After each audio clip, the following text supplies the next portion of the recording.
ಏನಿಲ್ಲ, ಅಪರೂಪಕ್ಕೆ ಒಂದು ಚೆನ್ನಾಗಿರೋ ಬುಕ್ ಓದಿದೆ. ಅದಕ್ಕೆ ತಮ್ಮ ಹತ್ರ ಇದನ್ನ ಹಂಚ್ಕೋಬೇಕಂತ ಅನಿಸ್ತು. ಅದಕ್ಕೋಸ್ಕರ ಈ ವಿಡಿಯೋ ಮಾಡ್ತಾಯಿದ್ದೀನಿ. ವಿಡಿಯೋ ಚೆನ್ನಾಗಿದ್ರೆ ದಯವಿಟ್ಟು ಸಪೋರ್ಟ್ ಮಾಡಿ. ಪುಸ್ತಕ ಓದೋ ಹವ್ಯಾಸನೇ ಇಲ್ಲದೆ ಇರೋ ನಾನು ರೀಸೆಂಟಾಗಿ ಒಂದು 2-3 ಬುಕ್ ಓದಿದೆ. ಸಂಗೆ ಬಾಳೆ ಅನ್ನಬೇಕು, ಇನ್ನೊಂದು ಗಿರೀಶ್ ಕಾರ್ನಾಡ್ ಅವರ ತಲೆದಂಡ ನಾಟಕ. ಇವೆರಡಕ್ಕಿಂತ ಜಾಸ್ತಿ ಇಂಟ್ರೆಸ್ಟಿಂಗು ಮತ್ತು ನನ್ನ ಭಾವನೆಯ ಮೇಲೆ ಒಂಚೂರು ಪರಿಣಾಮ ಬೀರಿರುವಂತಹ ಪುಸ್ತಕ ಅಂತಂದರೆ ಅದು ರೀಸೆಂಟಾಗಿ ಓದಿರೋ ಬೆಳ್ಳಿ ಮೋಡ, ತ್ರಿವೇಣಿಯವರು ಬರೆದಿರುವಂಥ ಪುಸ್ತಕ. ಈ ಬೆಳ್ಳಿ ಮೋಡ ಪುಸ್ತಕ ಇದಷ್ಟೇ ಅಲ್ಲ, ಅವರು ಇನ್ನೂ ತುಂಬ ಕೃತಿಗಳನ್ನು ಬರೆದಿದ್ದಾರೆ, ಕಾದಂಬರಿಗಳು, ಸಣ್ಣ ಕಥೆಗಳು ಇವೆಲ್ಲ ಬರೆದಿದ್ದಾರೆ. ಆದರೆ ಇದರಲ್ಲಿ ಈ ಬೆಳ್ಳಿ ಮೋಡ ಅನ್ನೋ ಕೃತಿನ ನಾನು ರೀಸೆಂಟಾಗಿ ಓದಿದೆ.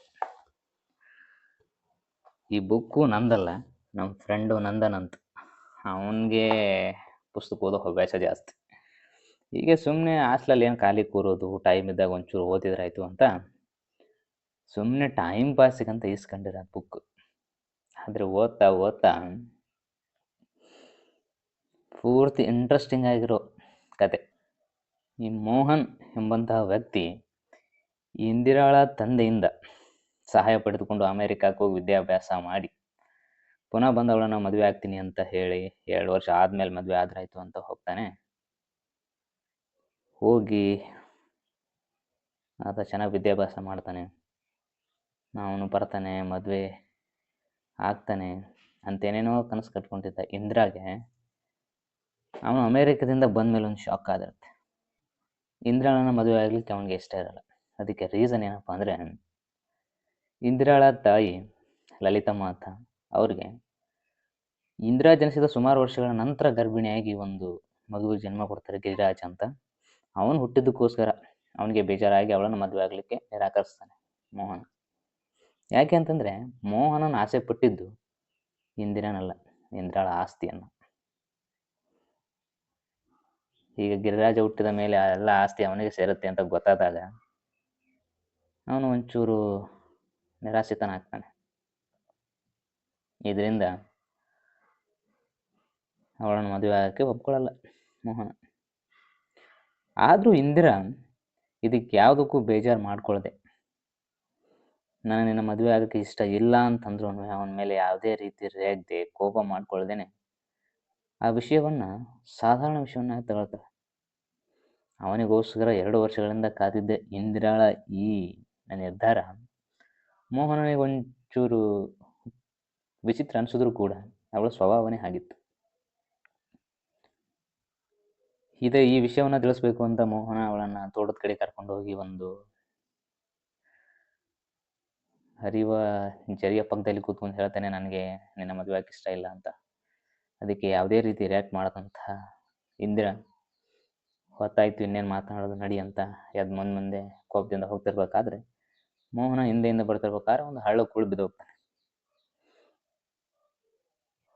ಮದುವೆ ಆಗಲ್ಲ ಅಂದ ಗಂಡನ್ನ ಎಷ್ಟು ಉಪಚಾರ ಮಾಡ್ತಾಳೆ ಅಂತಂದ್ರೆ ಇಂದಿರಾ, ಮದುವೆ ಬೇಡ ಅಂತಿದ್ದ ಮೋಹನನಲ್ಲೂ ಕೂಡ ಪ್ರೀತಿಯ ಸಸಿ ಮತ್ತೆ ಹುಟ್ಕೊಳತ್ತೆ. ಆದರೆ ಇಂದಿರಾಳ ನಿರ್ಧಾರ ಒಂದೇ ಆಗಿರುತ್ತೆ, ಅವಳು ಮದುವೆ ಆಗಬಾರ್ದು ಅಂತ ನಿರ್ಧಾರ ಮಾಡ್ಬಿಟ್ಟಿರ್ತಾಳೆ. ಆದರೆ ಅವನ್ನೇ ಮದುವೆ ಆಗು, ಇಲ್ಲಾಂದ್ರೆ ಮದುವೆನೇ ಆಗಬಾರ್ದು ಅಂತ ಅನ್ಕೊಂಡ್ಬಿಟ್ಟಿರ್ತಾಳೆ.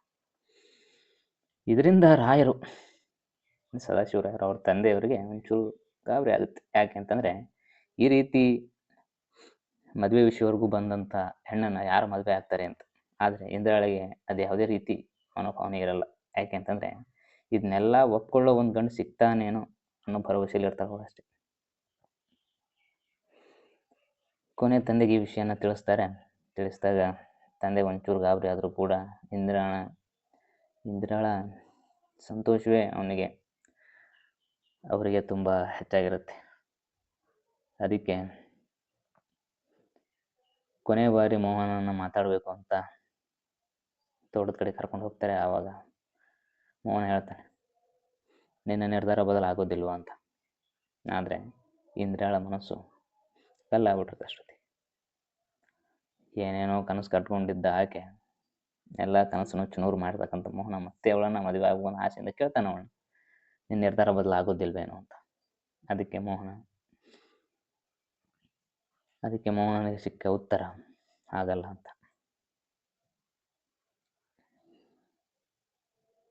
ಹೀಗೆ ಇಂದಿರಾಗೆ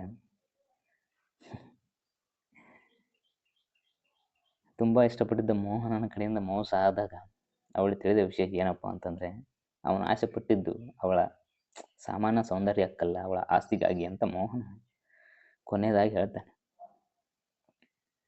ಹೇಳಿದಾಗ ಕೊಂಚ ಗಾಬರಿ ಅನಿಸಿದ್ರು ಕೂಡ ಇಂದಿರಾ ಯಾವುದೇ ರೀತಿ ಪ್ರತಿಕ್ರಿಯೆಯನ್ನು ತೋರೋದಿಲ್ಲ.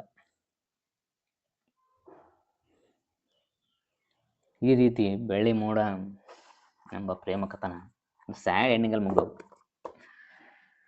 ಇದನ್ನು ಸ್ಟಾರ್ಟಿಂಗಲ್ಲಿ ಓದಬೇಕಾದ್ರೆ ಅಷ್ಟೇನು ಕ್ಯೂರಿಯಸ್ಸು ಅನ್ನಿಸ್ಲಿಲ್ಲ. ಬಟ್ ಓದ್ತಾ ಒಂದು 30 ಪೇಜ್ ಓದಿದಾದ್ಮೇಲೆ ಉಳ್ಕೊಂಡಿರ್ತಕ್ಕಂಥ ಕ್ಯೂರಿಯಾಸಿಟಿ ಐತಲ್ಲ, ನೀವು ನಂಬಲ್ಲ, ಕೇವಲ 5 ಗಂಟೆಯಲ್ಲಿ ಈ ಪುಸ್ತಕವನ್ನು ಓದಿ ಮುಗಿಸಿದ್ದೀನಿ ಅಂದರೆ ನೀವು ನಂಬಲ್ಲ.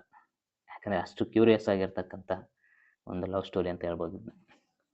ನಿಮಗೇನಾದರೂ ಒಂದೊಳ್ಳೆ ಹೆಣ್ಣಿನ ಕಥೆಯನ್ನು ಓದಬೇಕು ಅಂತ ಅನಿಸಿದ್ರೆ ದಯವಿಟ್ಟು ಈ ಬುಕ್ನ ಒಂದು ಸಾರಿ ಓದಿ.